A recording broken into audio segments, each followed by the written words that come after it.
माननीय सदस्य श्री राजाभाऊ वाजेजी। राजाभाऊ जी।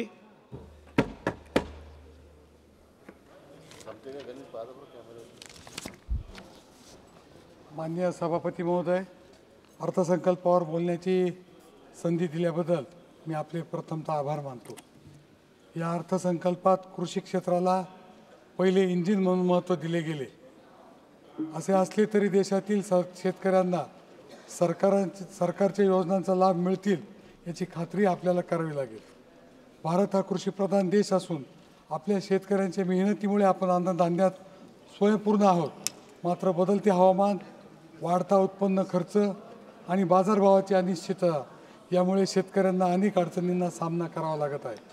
या अर्थसंकल्पात शेतकऱ्यांसाठी महत्त्वपूर्ण घोषणा झाल्या असल्या तरी त्या प्रत्यक्षात अंमलात आणण्यासाठी ठोस पावले उचलणे गरजेचे आहे।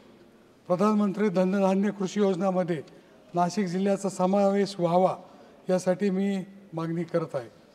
सरकारने डाळींसाठी आत्मनिर्भरता अभियान जाहीर केले आहे, परंतु हमीभाव प्रभावी असावा आणि हमीभावानुसार शेतकऱ्यांकडून माल खरेदी करण्यात यावा अशी मजबूत यंत्रणा उभारली जावी। खते, बियाणे, कीटकनाशके आणि शेतीसाठी लागणाऱ्या गोष्टींच्या किमतीवर नियंत्रण ठेवण्यासाठी विशेष निधी मंजूर करावा। इन्कम टॅक्समध्ये सूट दिली आहे त्याबद्दल आपले अर्थमंत्र्यांचे आभार मानतो, परंतु कीटकनाशकावरील GST हा कमी केला पाहिजे किंवा रद्द केला पाहिजे ही मागणी मी या निमित्ताने मांडतो। आरोग्य सुधारणा आणि वैद्यकीय सेवांचा विस्तार झाला पाहिजे।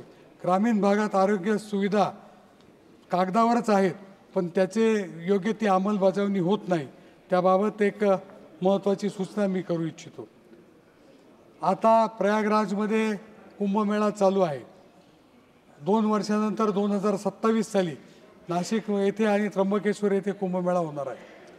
नाशिकमध्ये होणाऱ्या 2027चा कुंभमेळा हा भारतासाठी एक जागतिक स्तरावरील धार्मिक आणि पर्यटन महोत्सव आहे। यासाठी मोठ्या प्रमाणावर पायाभूत सुविधा उपलब्ध करून देणं गरजेचं आहे। जरी कुंभमेळा 2027 साली असला तरी त्यासाठी लागणाऱ्या पायाभूत सुविधा तयार करण्यासाठी आत्तापासूनच केंद्र सरकारने निधी दिला पाहिजे। या बजेटमध्ये कोणतीही निधीची उपलब्धता झालेली नाही। गोदावरी नदीचे शुद्धीकरण असेल, प्रदूषण मुक्तता असेल, यासाठी जे STP प्लांट बसवायचे आहेत ते प्लांट बसवणे आत्ताच गरजेचे आहे। कारण शेवटचे 4-6 महिने जेव्हा निधी उपलब्ध होतो तेव्हा महत्त्वाचे काम होत नाही आणि केवळ कॉन्ट्रॅक्टर ओरिएंटेड स्कीम तयार होऊन आणि त्याच्यातून विकास होतो असं होत नाही। खास करून तिथे 4 ठिकाणी कुंभमेळा भरतो, कावनाई, टाकेत, त्र्यंबकेश्वर व नाशिक या 4ही ठिकाणचा विकास समप्रमाणात व्हावा अशी मी आपल्याकडे मागणी करतो। नाशिक हा महाराष्ट्रातील शेतकऱ्यांसाठी खास करून कांदा उत्पादक व द्राक्ष उत्पादक शेतकऱ्यांसाठी महत्त्वाचा प्रश्न आहे। बाजारातील घसरणीमुळे शेतकऱ्यांना नुकसान कायम सहन करावं लागतं।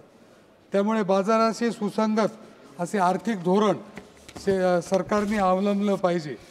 खास करून कांद्यावरील निर्यात शुल्काबाबत वेळोवेळी विचार केला गेला पाहिजे। स्थानिक शेतकऱ्यांना फायदा होण्यासाठी बांगलादेश सरकारने कांदा आयातीवर 10% आयात शुल्क लावले आहे।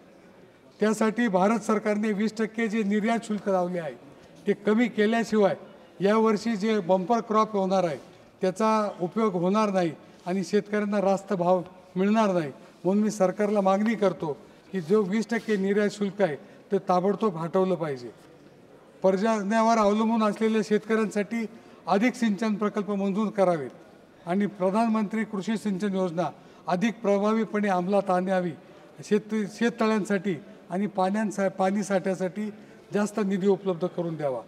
किसान क्रेडिट कार्डसाठी 5 लाखापर्यंत वाढवण्यात आलेली मर्यादा याचा लाभ सर्वसामान्य शेतकऱ्यांना मिळावा यासाठी प्रयत्न होणे गरजेचे आहे।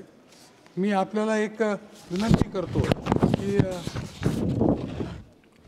हिल इन इंडिया उपक्रमांतर्गत नाशिकमध्ये वैद्यकीय पर्यटन केंद्र स्थापन करावे जे कुंभमेळ्यादरम्यान आणि नंतरही उपयोगात येईल।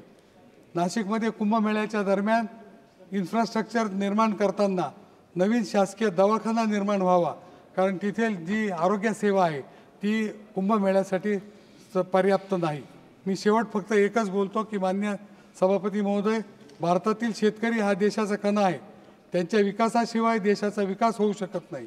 त्यामुळे या अर्थसंकल्पात घोषित योजनांची प्रभावी अंमलबजावणी करणे आवश्यक आहे. मी केंद्र सरकारला विनंती करतो की शेतीला आधुनिक तंत्रज्ञानाशी जोडून बाजारपेठ सुधारणा आणि शेतकऱ्यांसाठी आर्थिक मदत वाढून त्यांचे जीवनमान कसे सुधारेल यासाठी प्रयत्न होणं गरजेचं आहे. नाशिक कुंभमेळ्यासाठी आवश्यक निधी मंजूर करावा. तसेच नाशिक पुन्हा रेल्वेसाठी सुद्धा निधी उपलब्ध व्हावा ही विनंती करतो. थांबतो. जय हिंद, जय महाराष्ट्र. थँक्यू.